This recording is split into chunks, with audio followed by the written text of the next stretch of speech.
Assalamualaikum warahmatullahi wabarakatuh. Selamat pagi kepada Bu Helmi dan teman-teman semuanya. Di sini saya Alyas Nadila akan mempresentasikan hasil penelitian saya yang berjudul Strategi Komunikasi Pemasaran dengan Kualitas Daya Saing untuk Menciptakan Brand Awareness pada UMKM di Kabupaten Sukabumi.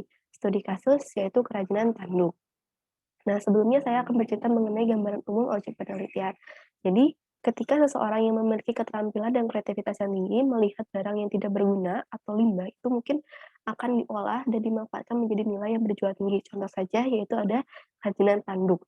Nah, di Indonesia sendiri terdapat beberapa penghasil kerajinan tanduk yang memiliki ciri khasnya masing-masing, seperti daerah Pulau Jawa, yaitu ada di Jawa Tengah, Jawa Timur, dan Jawa Barat. Nah, untuk daerah Jawa Barat sendiri hanya ada satu-satunya pengrajin tanduk yang masih beroperasi hingga saat ini, tepatnya yaitu di daerah Kabupaten Sukabumi, Jawa Barat. Nah, maka dari itu saya akan membahas mengenai sejarah kerajinan tanduk yang berasal dari Kabupaten Sukabumi. Jadi, sejak tahun 1976 mayoritas warga negara Inggris itu tinggal di Kabupaten Sukabumi, karena saat itu, warga Inggris itu senang menggunakan perkakas berbahan dasar tulang dibandingkan perkakas berbahan dasar bambu. Maka sejak saat itu, warga pribumi ini mayoritas memproduksi perkakas berbahan dasar tulang, karena target konsumennya yaitu warga Inggris yang bermukim di Sukabumi. Nah, profil dari kerajinan tanduk ini kerajinan tanduk ini berada di daerah Kecamatan Sukaraja, Kabupaten Sukabumi, Jawa Barat, atau lebih dikenal dengan sebutan Kampung Inggris. Di Kabupaten Sukabumi ini terdapat 3 pengrajin yang membuat kerajinan tanduk. Masing-masing dari 3 pengrajin ini memiliki ciri khas dan pangsa pasarnya sendiri. Ada yang menjual produknya ke wilayah Indonesia, ada yang fokus menggarap pasar ekspor, dan ada juga yang mengandalkan pesanan dari satu importir. Nah, ini membahas mengenai latar belakang. Berdasarkan data Badan Ekonomi Kreatif Indonesia (BEKRA) pada tahun 2019, sebanyak 5.529 pelaku ekonomi kreatif tersebar di Jawa Barat dengan jumlah subsektor sebanyak 16 subsektor dengan berbagai macam subsektor, yaitu ada dari kria, fashion, kuliner, dan lain sebagainya. Dengan lama berdiri lebih dari 5 tahun sebanyak 84% dan kurang dari 5 tahun sebanyak 16%. Nah, berdasarkan kota tersebarnya, di kota Sukabumi sebanyak 1,68% banyak pelaku ekonomi kreatif, sedangkan di kabupaten sendiri hanya terdapat 0,72% pelaku ekonomi kreatif. Angka ini lebih kecil dibandingkan di kota Sukabumi. Nah, maka dari itu eee, banyak pelaku UMKM yang asing dengan perkembangan teknologi kan. Nah, kurangnya pemahaman pelaku UMKM akan teknologi, masyarakat pengrajin UMKM di Kabupaten Sukabumi ini mengalami kendala dalam hal penjualan produknya. Hal ini tak terlepas dari kecenderungan para pelaku usaha yang lebih memfokuskan dirinya dalam proses produksi tanpa diimbangi oleh pemasaran dan promosi. Akibatnya, angka pemasaran dan promosi yang ditempuh cenderung lebih konvensional, yakni dari mulut ke mulut atau sekedar memanjakan produknya itu di toko-toko pariwisata. Maka dari itu, bantuan media dan bauran promosi dilakukan sebagai cara untuk menghadapi era perdagangan bebas, di mana kualitas daya saing menjadi kunci keberlangsungan usaha tersebut. Baik skala usaha besar maupun usaha skala kecil, membangun sebuah brand itu merupakan hal terpenting dalam era persaingan pasar bebas. Nah, pentingnya membranding suatu produk UMKM di tengah kondisi pasar bebas dan pandemik seperti ini sangat diperlukan bagi pelaku UMKM untuk dapat bertahan. Tak hayal, adanya merek dapat membuat proses pemasaran menjadi lebih mudah. Sayangnya, pelaku UMKM yang berada di Sukabumi ini kurang melakukan branding dengan baik. Hal ini dikarenakan kurangnya pemahaman pelaku UMKM dalam menganalisis kekuatan, kelemahan, ancaman, dan peluang. Oleh karena itu, penulis tertarik untuk mengkaji ulang mengenai strategi komunikasi pemasaran dengan kualitas daya saing UMKM di Kabupaten Sukabumi untuk meningkatkan brand awareness. Nah, berdasarkan latar belakang yang telah diceritakan tadi, maka rumusan masalah dari permasalahan ini yaitu bagaimana strategi komunikasi pemasaran yang terjadi pada produk kerajinan UMKM Sukabumi untuk menaikkan brand awareness, dan yang kedua, apa yang harus dilakukan produk kerajinan UMKM di Sukabumi agar dapat bersaing di pasar bebas. Tujuan dari penelitian ini yaitu untuk mengidentifikasi pelaksanaan strategi komunikasi pemasaran, yang kedua mengidentifikasi kualitas daya saing UMKM kerajinan tanduk, yang ketiga mengidentifikasi terciptanya brand awareness terhadap kerajinan tanduk. Berdasarkan, tujuan tadi, adapun, manfaat penelitiannya. Nah, bagi pelaku ekonomi kreatif, penelitian ini diharapkan dapat digunakan sebagai masukan bagi pelaku ekstrak dalam melakukan strategi komunikasi pemasaran. Yang kedua, bagi akademisi, penelitian ini diharapkan, dapat menjelaskan mengenai strategi komunikasi pemasaran dengan kualitas daya saing untuk meningkatkan brand awareness. Dan manfaat yang ketiga bagi masyarakat, yaitu penelitian ini diharapkan sebagai motivasi untuk lebih mencintai dan menggunakan produk-produk dalam negeri.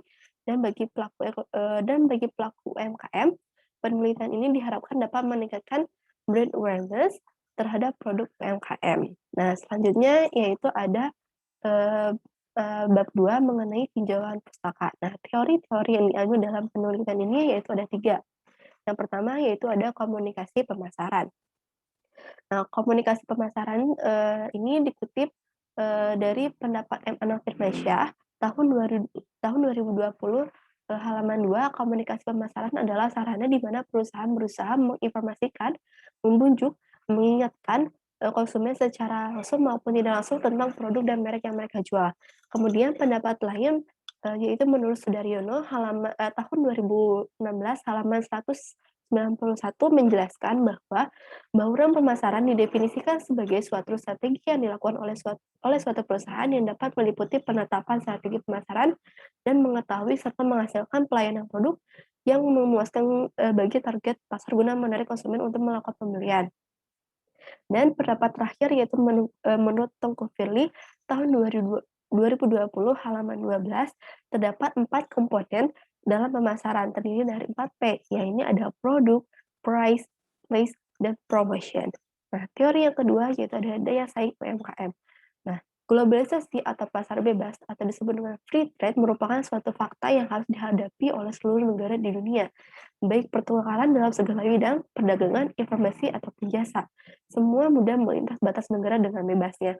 Lemahnya perlindungan UMKM dari dampak globalisasi semakin melemahkan kondisi UKM tanah air. Untuk mampu menghadapi globalisasi, menurut ahli Lila menyatakan bahwa pemerintah perlu memberikan beberapa kebijakan kepada UMKM seperti yang pertama yaitu memfasilitasi pengurusan perizinan. Kedua, memberikan pelatihan tentang kualitas dan standar. Dan yang ketiga, memudahkan jalannya perdagangan dengan negara lain.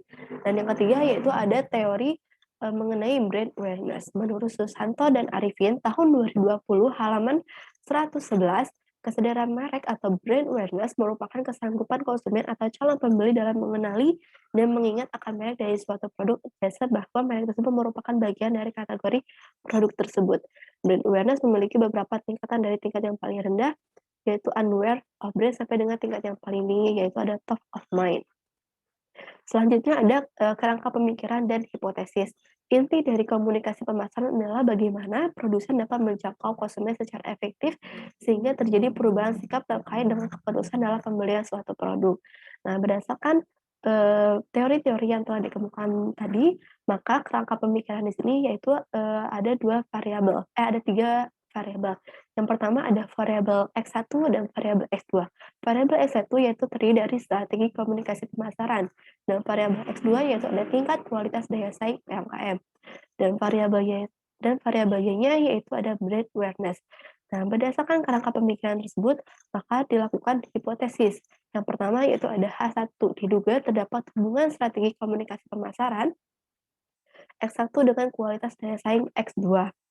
Kemudian ada H2, diduga strategi komunikasi pemasaran X1 berpengaruh terhadap peningkatan brand awareness. Kemudian ada H3, diduga tingkat kualitas daya saing X2 berpengaruh terhadap brand awareness variabel Y.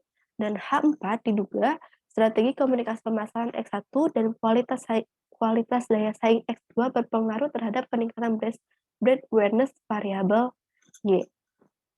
Nah, selanjutnya dilanjut pembahasan mengenai bab 3 yaitu ada metode penelitian.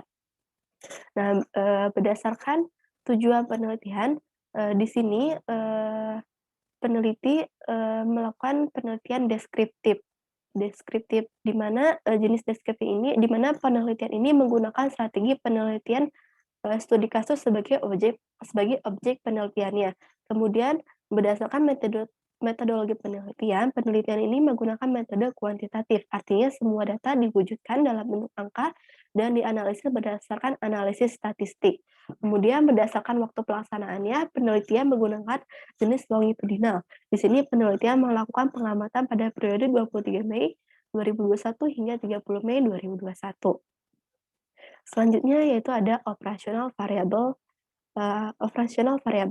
Nah, menurut Sugiono, tahun 2017 halaman 38 menyatakan bahwa variabel adalah segala sesuatu yang berbentuk apa saja yang ditetapkan oleh peneliti untuk dipelajari sehingga diperoleh informasi tentang hal tersebut.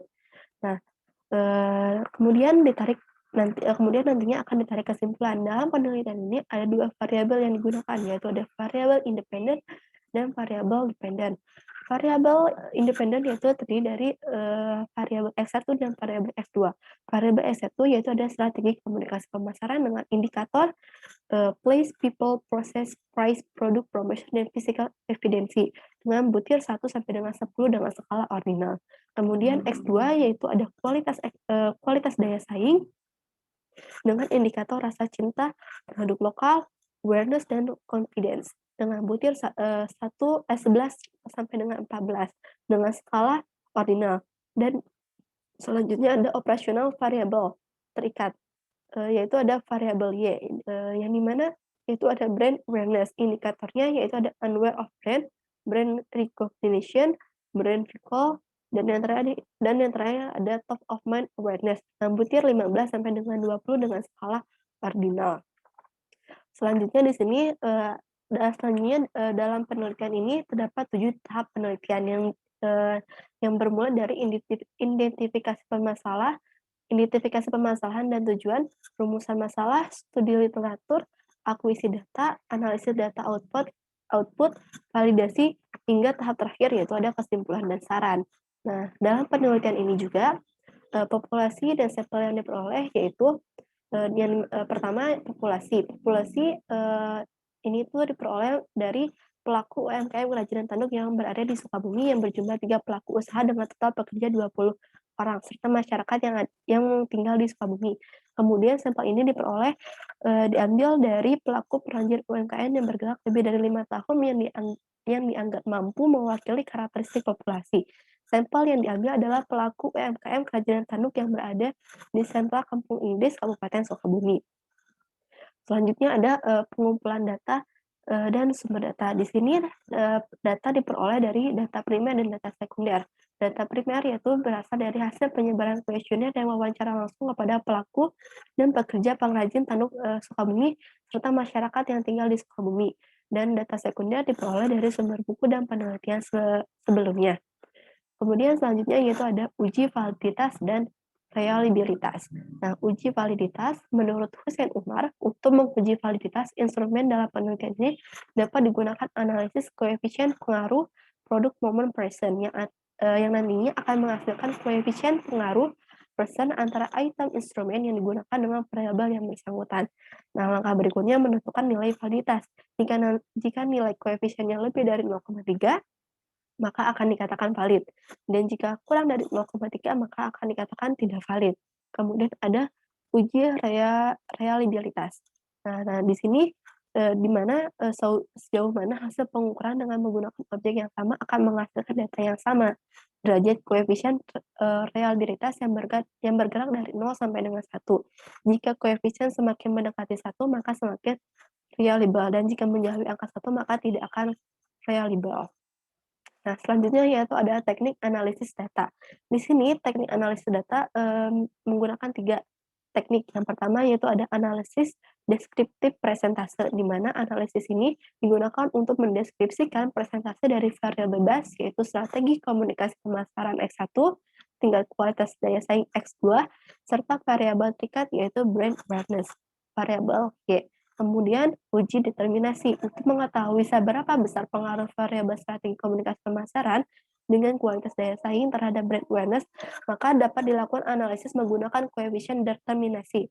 Kemudian yang terakhir ada uji hipotesis, yaitu ada uji T dan uji F. Nah, uji T dan uji F ini untuk mengetahui pengaruh dari kedua hubungan variabel tersebut.